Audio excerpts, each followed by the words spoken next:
Are you a professional accountant or a student preparing for a professional accounting qualification? Then these sessions are pivotal for you. What if you could hone your skills on IFRS so that you can apply these in your corporate job to get elevated to the next ladder or to achieve your next professional degree? For example, knowing financial reporting concepts will help you to achieve your next level of professional aspirations. And that's not all. Joining this channel will help you to connect with a lot of opportunities around the world of corporate finance.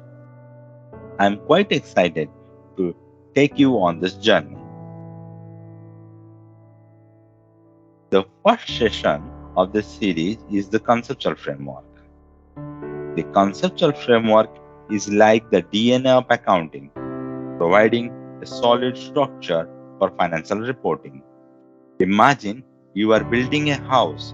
You need a strong foundation to ensure it stands the test of time. In the world of finance, the conceptual framework for financial reporting is that rock solid foundation.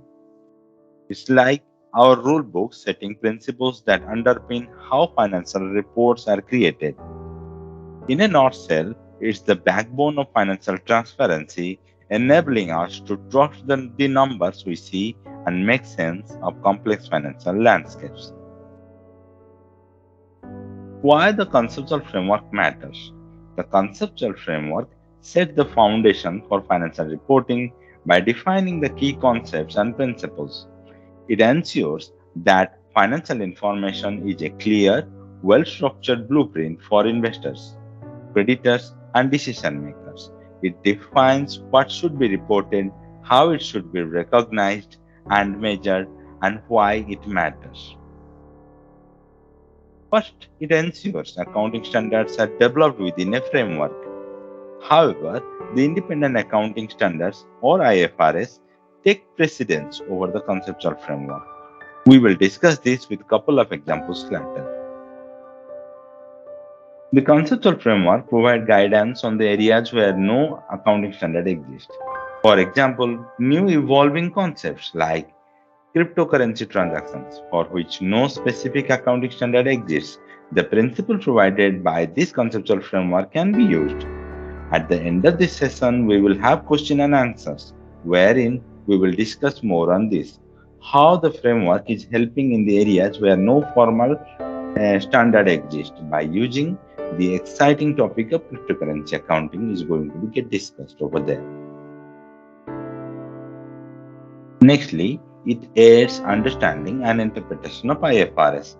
For example, concepts of prudence, materiality, going concern assumptions helps in using IAS 1 presentation of financial statements.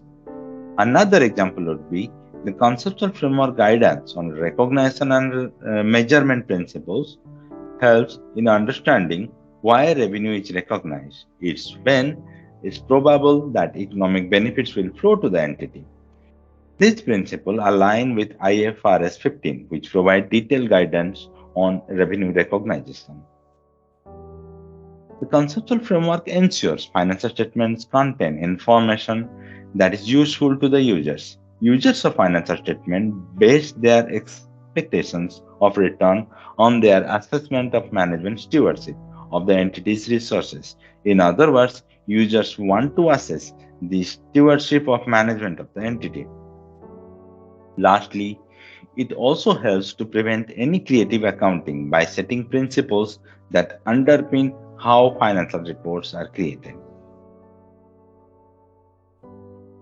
Now, we will explore into the individual topics or chapters within this conceptual framework as issued by IASB.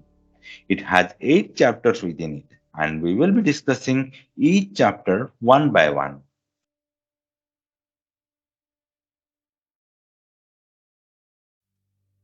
The first chapter is Objective of General Purpose Financial Reporting. You need to understand who uses the financial statement and why it is getting used. The primary objective of financial statement is to provide financial information about an entity that is useful to existing and potential investors, lenders, and other creditors in making decisions about providing resources to the entity. Decisions are in the form of financing decisions, investment decisions, decisions influencing management action, etc., which are taken by using information about economic resources, claims, use of resources, financial changes, and information about efficiency and effectiveness of management.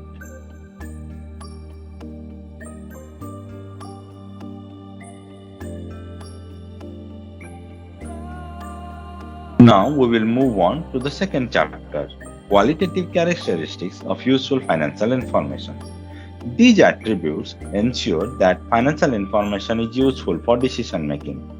Conceptual framework outlines fundamental and enhancing characteristics of financial information. Fundamental characteristics must be present and enhancing characteristics must be maximized. These attributes ensure that financial information is useful for decision making. Fundamental qualitative characteristics provide that financial information to be useful, it needs to be relevant to the users and faithfully represent what it purports to represent. If you are a professional accountant, then these two aspects of relevant and faithful representation should be your best friend, which will always stay with you when you are judging each aspect of financial reporting. Now we will make a deep dive into individual components. Start with the relevant. Information is relevant if it can make a difference to decisions made by users. For this to be the case, information either has predictive value to help predict future outcomes or confirmatory value as it confirms or changes previous evaluations. Predictive information to be relevant, it should help to predict future outcomes. It must have a predictive value. Confirmatory value. The information to be relevant, it should confirm previous evaluations of what has happened in past. Materiality. Lastly, materiality is also an important aspect of judging relevant information. Information is material if omitting or misstating it would influence the decisions of users.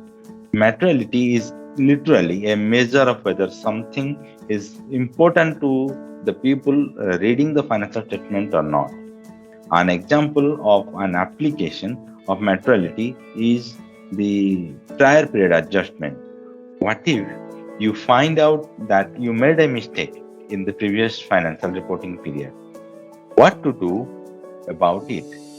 If that error is immaterial, then you don't change last year's financial statement because it is not going to be relevant to the users to see those changed numbers. However, if prior period error is material, then we do need to change these financial statements. Actually, you can change financial statements that already been filed. You need to change this year accounts, you change the comparative numbers and you change the brought forward number to show the right numbers to correct that error so that the users can see proper comparative in this year financial statements, and that's the only done when it is material. Now comes the next aspect of fundamental qualitative characteristics, which is faithful representation. Financial information must faithfully represent the substance of the phenomena it purports to represent. For example, redeemable preference shares are classified based on economic substance of the transactions, where it may be presented as a liability instead of equity based on economic substance. Faithful representation has three characteristics as follows. First one is complete. All the information necessary for an understanding is included, including narratives which will form part of the important characteristics of completeness. For example, it is not fair to exclude some of the liabilities or assets from the financial statement. Next is neutral. Financial information is free from bias and supported by exercise of prudence. For example, you do not overstate the assets or understate the liabilities of the reporting entity. Another example would be exercise of prudence while recognizing variable consideration attached to a revenue contract with customers. Lastly, free from errors. There are no errors in processes used, descriptions provided in the financials of the reporting entity. Now, move on to the enhancing qualitative characteristics, which includes comparability, verificability, timelines, and understandability. Let's discuss these individual components here. Comparability. Information is useful if it can be compared with other entities or past period of same entity through consistent use of accounting policies. For example, you need to do a prior year adjustment for any change in accounting policy to make the financials comparable over year on year.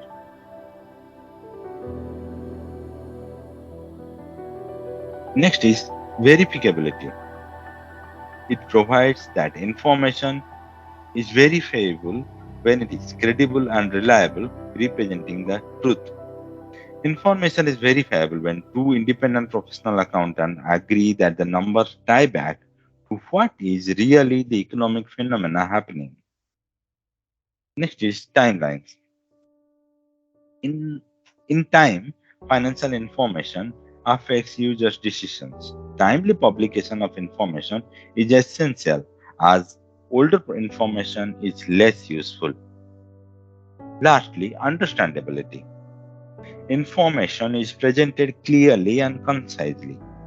It is assumed that users have a reasonable knowledge of business and the activities.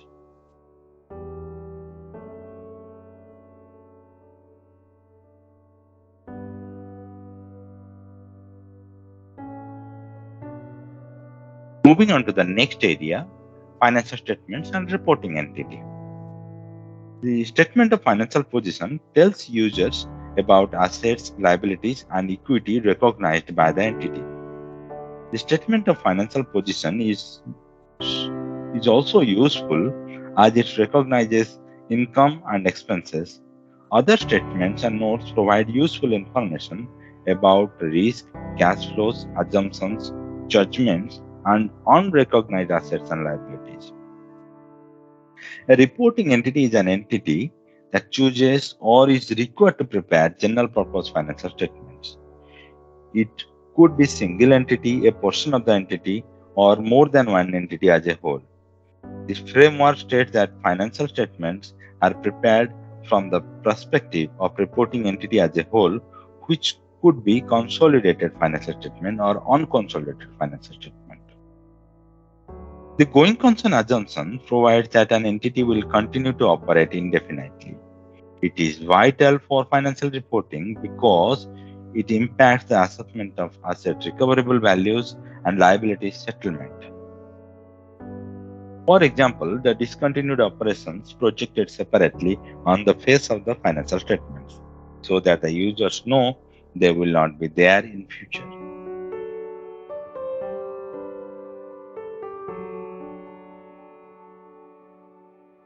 Now we will move on to the next chapter, elements of financial statements. Let's discuss about assets first.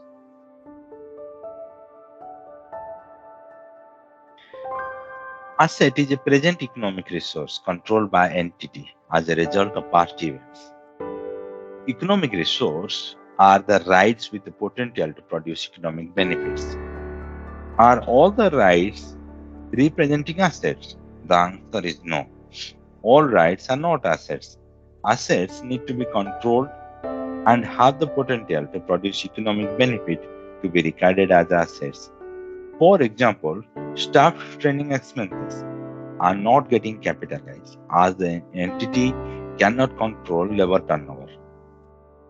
Next point to consider is the potential to produce economic benefit doesn't have to be probable.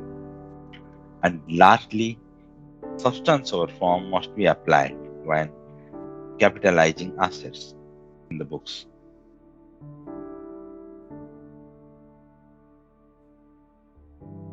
Liabilities represent a present obligation to transfer an economic resource as a result of past events.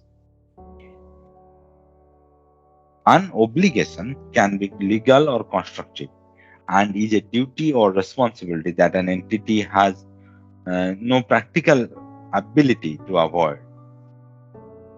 For example, money back guarantee for customers published in marketing campaign and severance package for redundant staffs in HR circular are some of examples of constructive obligation for the reporting entity to be accounted for as liabilities. The next point to consider, the potential to transfer economic benefit doesn't have to be probable as per the conceptual framework. Again, the economic benefit received or actions taken must create obligation. And lastly, substance over form must be applied.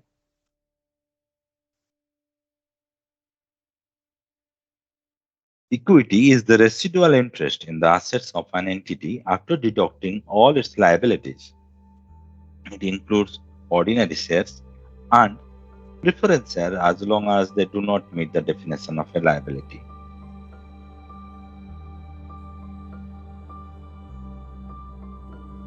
Income. The definition of income is increase in assets or decrease in liabilities that result in increase in equity other than those relating to contribution from holders of equity claims.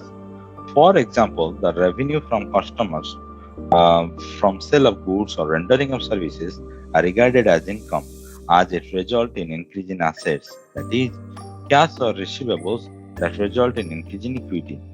Similarly, the interest income or dividend income from investment regarded as income in financials. However, capital injections from equity holder cannot be regarded as income.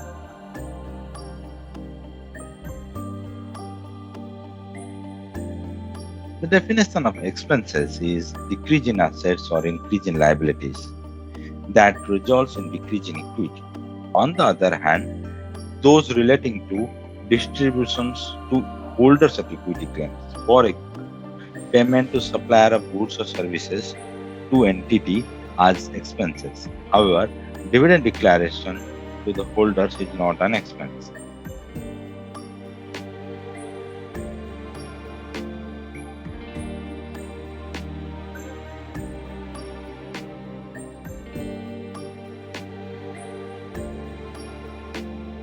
Now we will move on to the next chapter, recognition and derecognition.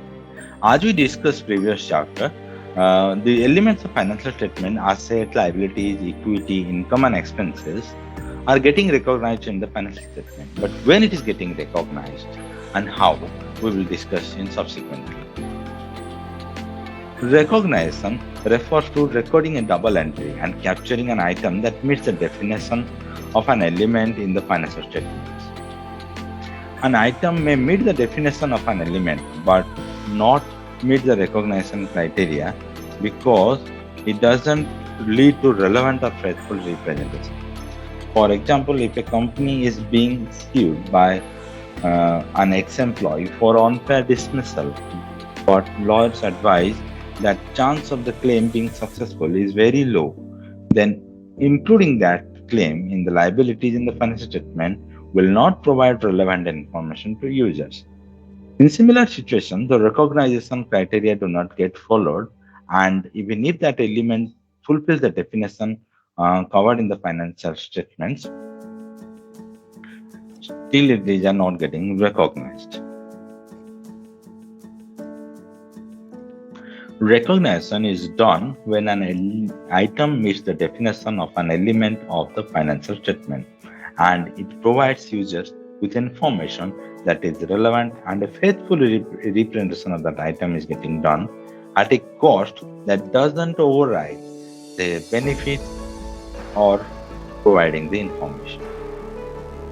Recognition may not be relevant to information if it is uncertain that an item exists or the probability of transfer of economic benefit is low.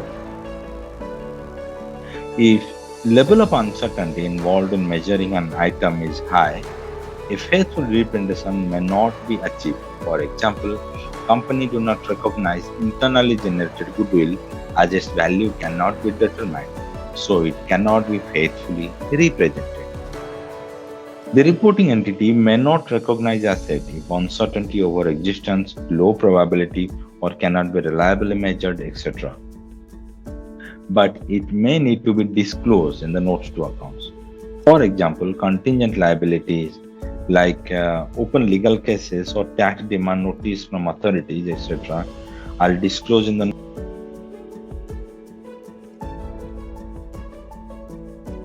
Now we will move on to the next aspect of derecognition.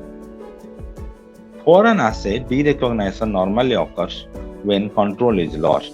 For example, the disposal of non-current assets, where reporting entity needs to be to derecognize the asset while recognizing cash proceeds along with profits or loss on sale, if any. For a liability, derecognition normally occurs when there is no longer a present obligation. For example, settlement of payable with suppliers. Now, let's discuss on two aspects of recognition and derecognition with respect to how it flows over a reporting period. In the financial statement at the beginning of the reporting period, we have assets minus liabilities equal to equity. Then during the period, you have income minus expenses recognized in the statement of financial performance along with contributions and dividend from. Then, during the reporting period, you have income minus expense recognized in the statement of financial performance and along with contributions from and dividend distribution to holders of equity. These items are recognized as changes during the period. These also will include a derecognition, that is the removal of all or part of the recognized assets or liabilities from the entity statement of financial position. Lastly, you have now the statement of financial position at the end of the reporting period, where assets minus liabilities equal to equity.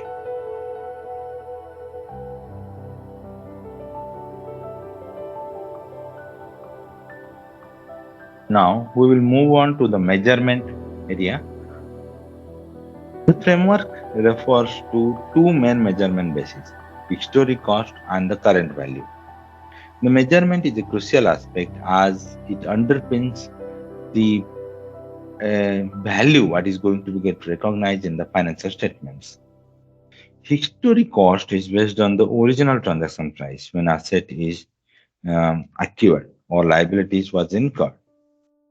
Current value may be measured with some different aspect with reference to fair value, current cost, or value in use or fulfillment value. Fair value is price received to sell an asset or paid to transfer a liability. Current cost, it is the cost of an equivalent asset or consideration received for an equivalent liability at measurement date. Value in use or fulfillment value is the present value of future cash flow from disposal of an asset or resources transferred to fulfill liability. The selection of measurement basis is based on relevance, considering the characteristics of the asset or liabilities, how the asset or liabilities contributes to the future cash flows. For example, buying a commercial building to use the building for administrative purpose would be measured at historical cost. It is going to be get capitalized on the property, plant and equipment provided by IS 16, and it's getting measured at historical cost, which is a transaction price and can be verifiable already incurred in past. Whereas buying a commercial building, take the example of same building as you can see on your screen, to resell it and hold it for capital appreciation or provide it on rental purpose, then it would be get covered as an investment property, and value for the same is to be determined under fair value, that will give a more fair representation in the financial statements. Okay, now we discussed for measurement. We will move on to the next chapter.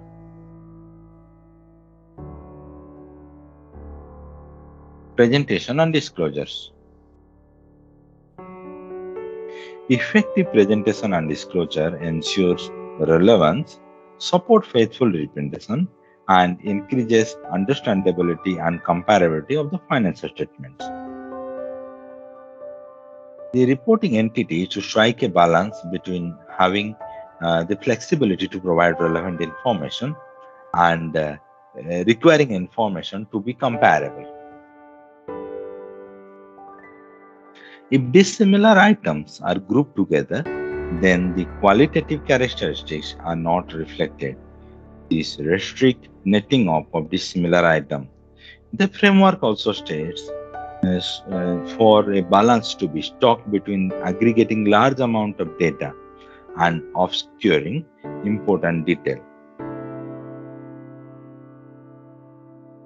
Statement of profit and loss is the primary source of information about entity's financial performance. All income and expenses should usually be going to the statement of profit and loss. When we need to report an item of income or expense in OCI, an item of income and expense may be required to be represented in OCI if it results from measuring an item to its current value and if it means that profit and loss provides more relevant information or a more faithful representation is provided for entity's performance. For example, revaluation gain on property, plant and equipment goes to OCI. Another example would be foreign exchange gain or losses to an overseas subsidiary goes to OCI. The framework asks for OCI to be used by exception if it provides more relevant information or a more faithful representation. In principle, OCI is recycled to profit and loss account in future period unless otherwise provided by any IFRS in specific. For example, when an overseas subsidiary is sold, the cumulative forex gain or losses on the subsidiaries are reclassified to profit or loss.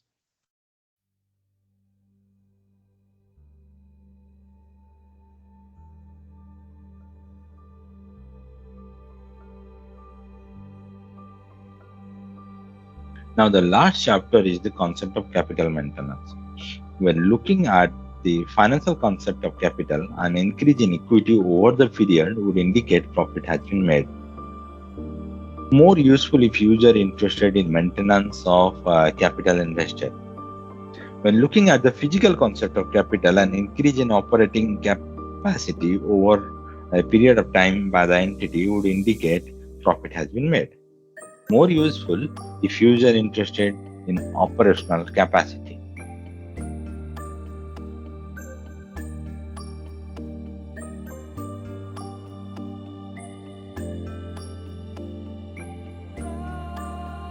As we discussed the 8 chapters specifically around the entire conceptual framework, now it is the right time to go to the question and answers part. We will be discussing question and answers covering a multiple area of this conceptual framework, and those will be helpful to brush up your knowledge whatever we discussed till now, to revise and prepare for any coming examination in case you are a student. Now move on to the question and answer. The first question is as follows.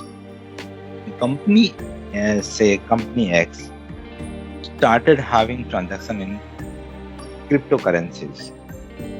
Hence, the CFO wants a briefing on how to deal with cryptocurrency accounting with reference to IFRS and what are the key aspects in cryptocurrency accounting with reference to principles laid down in the conceptual framework.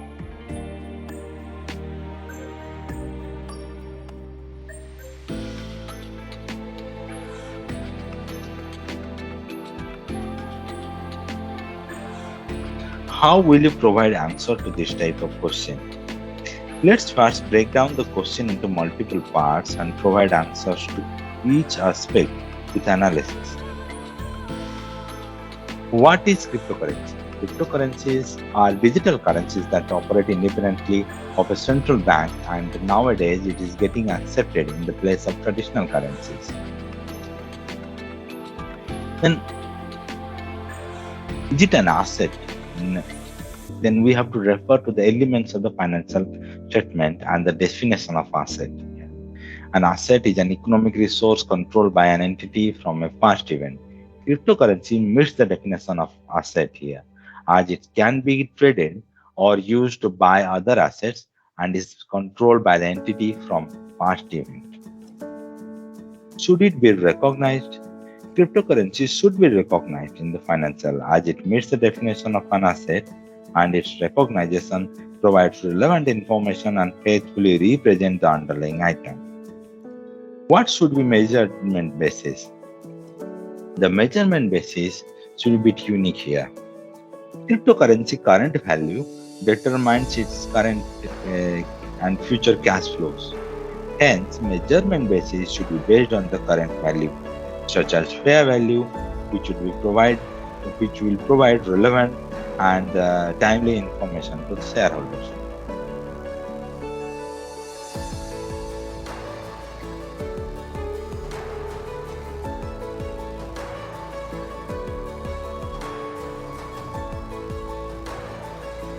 The slides here may look bit clumsy and full of text, but the idea to put so much text here to so that it would be helpful for you to read through and find the logic behind the answer. The next part would be how it should be presented and disclosed in the financial statements.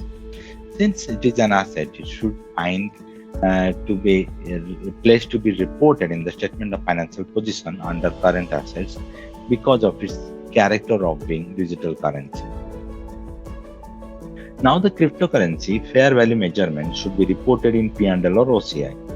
The purpose of having a statement of other comprehensive income arises when we need to report income or expense generating from change in the current value, and doing so will result the statement of profit and loss providing more relevant information or providing more faithful representation of the entity's financial performance that period. Here, the cryptocurrencies are getting valued with reference to their fair value. That means the revaluation of cryptocurrency at each reporting period will generate change in the current value that may be resulting underlying income or losses. However, that may not be so relevant to exclude from profit and loss. Why? The cryptocurrency is highly volatile and usually traded and used in short-term period. Hence, reporting and measurement gains or losses in profit and loss would provide more relevant information about economic performance in that period.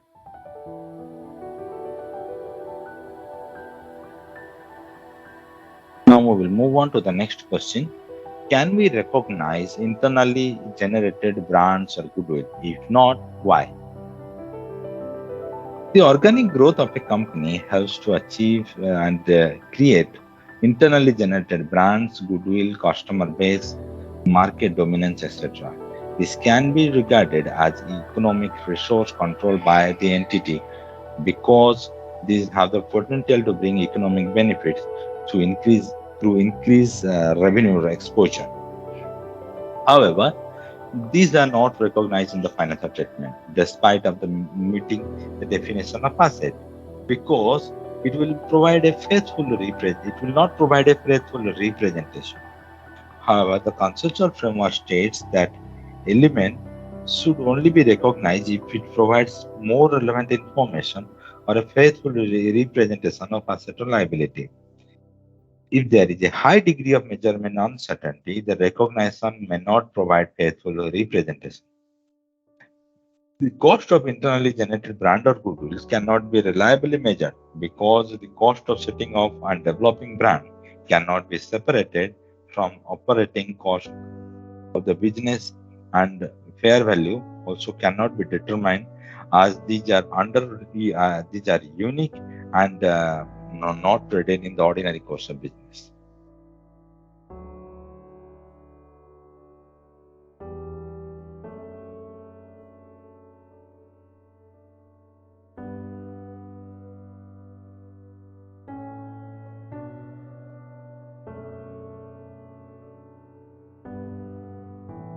Now we will move on to the next question.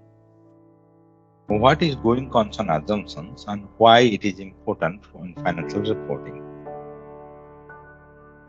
The going concern assumption assumes that an entity will continue its operation indefinitely.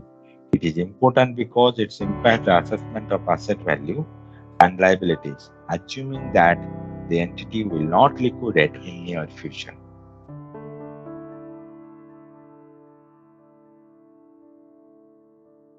Moving to the next question. How does the conceptual framework guide the recognition and measurement of transactions and events in the financial statement? The answer is the conceptual framework provides principle for recognizing and measuring item in the financial statements. It guides when an item should be recognized and how it's measured at its initial recognition and subsequently. For example, revenue is recognized when it is probable that economic benefits will flow to the entity.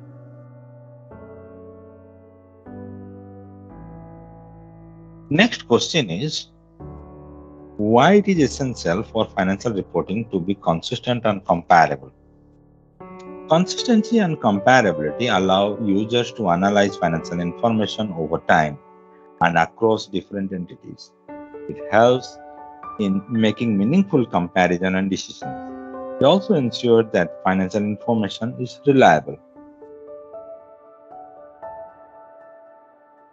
Next question is, what is the key objective of financial reporting when a set of financial statements is prepared? The objective is to provide information that represent a complete picture of entity's financial position, performance, and cash flow. This includes a statement of financial position, statement of comparative income, a statement of cash flows. This information is useful to existing and potential investors, lenders, and other creditors in making decisions about providing resources to the entity.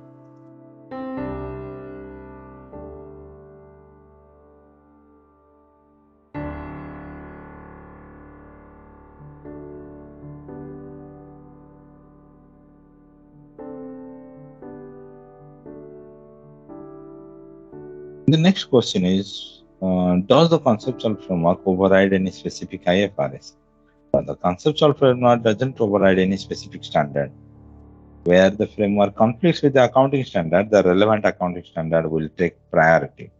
For example, provisions under IS 37 are recognized if probable. Goodwill under IFRS 3 is recognized, overriding the concept of control. The next question is having a right to produce economic benefit is enough to recognize asset? Having a right isn't enough on its own to recognize as an asset. The right must have the potential to produce economic benefit and must be controlled by the entity. For example, staff skills would not be capitalized on the statement of financial position as the entity do not control those skills and staffs. Staffs can leave roles and takes their skills elsewhere. For further reading, you can visit to the website link provided in the description box below. Thank you for watching. Goodbye.